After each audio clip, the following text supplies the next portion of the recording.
இது வெறும் ஆரம்பம்தான். வி.கே. பாண்டியன் கொடுத்த சிக்னல். தெறிக்க ரெடியான ஒடிசா அரசியல். எதிர்க்கட்சிகள் எவ்வளவுதான் வெறுப்பு அரசியலை விதைக்கும் வகையில் பேசினாலும் வளர்ச்சி ஒன்றே தன்னுடைய பிரச்சார ஆயுதம் என்று உறுதியுடன் நிற்கிறார் வி.கே. பாண்டியன். ஒடிசா தேர்தல் களத்தில் பிரதமர் மோடி, அமித்ஷா வரிசையில் ஜே.பி. நட்டாவும் சேர்ந்து கொண்டு தாக்கி பேசி வருகிறார். பூரி ஜெகநாதர் கோவிலில் உள்ள பொக்கிஷ அறையின் சாவியை காணவில்லை, இது தமிழ்நாட்டிற்கு அனுப்பப்பட்டு விட்டது என்று ஒடிசா தேர்தல் களத்தில் பிரதமர் மோடி பேசியது தேசிய அளவில் அனலை கிளப்பியது. அது மட்டுமின்றி பூரி ஜெகநாதர் கடவுளே மோடியின் பக்தர்தான் என்று அம்மாநில பாஜக தலைவர் சம்பித் பத்ரா கூறி அடுத்த சர்ச்சையை பற்ற வைத்தார். இவை அனைத்தும் ஒடிசா மக்களின் உணர்வுகளை சீண்டக்கூடிய விஷயங்கள். எனவே இவர்களின் கோபம் எப்படி வெளிப்பட போகிறது என்பதை ஜூன் 4ஆம் தேதி தேர்தல் முடிவுகளில் தெரியவரும். ஒடிசா முதலமைச்சர் நவீன் பட்நாயக்கின் வலதுகரமாக இருக்கும் தமிழ்நாட்டை பூர்வீகமாக கொண்ட முன்னாள் IAS அதிகாரி வி.கே. பாண்டியன், இவரைதான் பாஜக தொடர்ந்து டார்கெட் செய்து வருகிறது.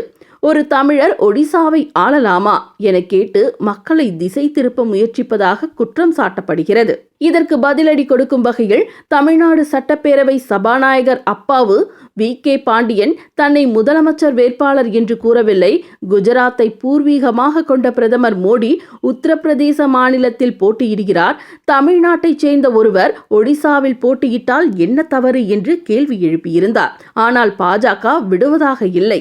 பிரதமர் மோடி, மத்திய உள்துறை அமைச்சர் அமித்ஷா வரிசையில் பாஜக தேசிய தலைவர் ஜே.பி. நட்டாவும் தற்போது இணைந்துள்ளார்.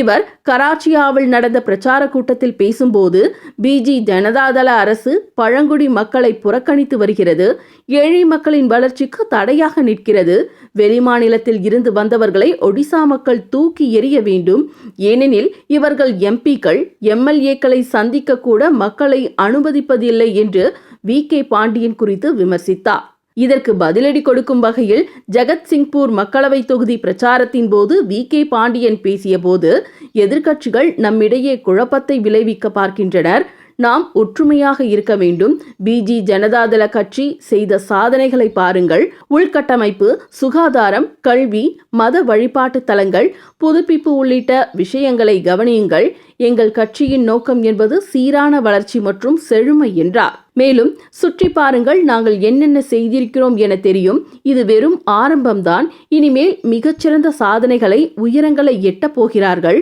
பெருவாரியான மக்களின் ஆதரவு எங்களுக்கு இருக்கிறது, எனவே அவற்றை சிதைக்கும் வகையில் எதிர்க்கட்சிகள் பொய்களை அவிழ்த்து விடுகின்றனர், தேர்தலில் மக்கள் சரியான பதிலடி கொடுப்பார்கள், அதே சமயம்